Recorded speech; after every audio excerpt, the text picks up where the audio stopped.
Hello, my name's Nathan Honeysett. I work at the Gateway Academy. I'd just like to talk to you a little bit about looking after yourself and well-being and kind of taking care of your mental health. I've now been a leadership member for 15 years, working in 2 different schools, and most of my responsibilities have been around looking after the pastoral care of students, and for the last 12 years I've had a leading role in safeguarding, which, as you can imagine, working in quite a challenging school or challenging schools can be quite difficult, and you have to deal with a number of difficult scenarios and situations that I suppose as you get more experience you learn to deal with, and you learn to leave at the door, I suppose, before you go home. However, there are always a few cases here and there that just catch you and just remind you of a situation, perhaps a personal experience, or you've got a relationship with one of those children that can be quite difficult to manage.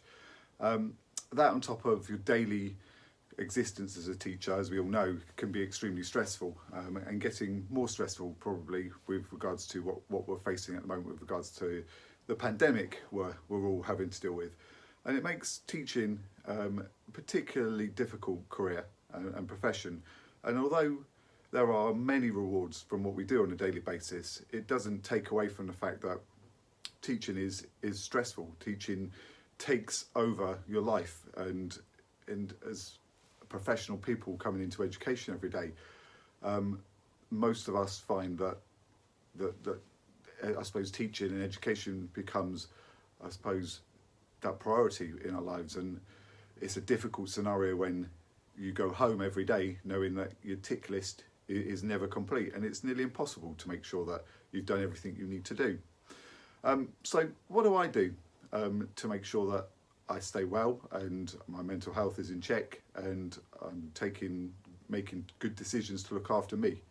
The first thing that I do on a regular basis is when I get home, I really like to cook. I kind of get in the kitchen as soon as I get in, and that's where I suppose my downtime becomes me time. And my partner leaves me alone, she just lets me get on with it, and I kind of just, I suppose, summarise everything that's happened within the day and look at the experiences and just process how I've managed my day and how I manage me.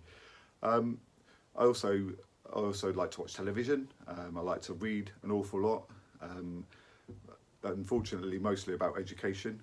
But again, that's how, personally for me, that's how I keep myself in check. Reading helps me to get a good sense of what I'm doing.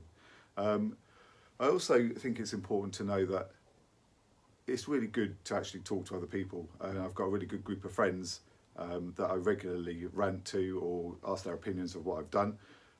But also, I think it's important to share that there are events in our lives that kind of make, I suppose, processing things difficult. And as a younger person, I dealt with a few situations as a younger child that I thought I was all right with, until I suppose I got to my 30s and it started to come back on a regular basis, and it was making me anxious and nervous, and I had to seek professional support for that. And I saw a counsellor for about maybe nearly 25, 30 sessions in order to try and help me get through a situation that had stayed on my mind for an awful long time that I'd never really dealt with.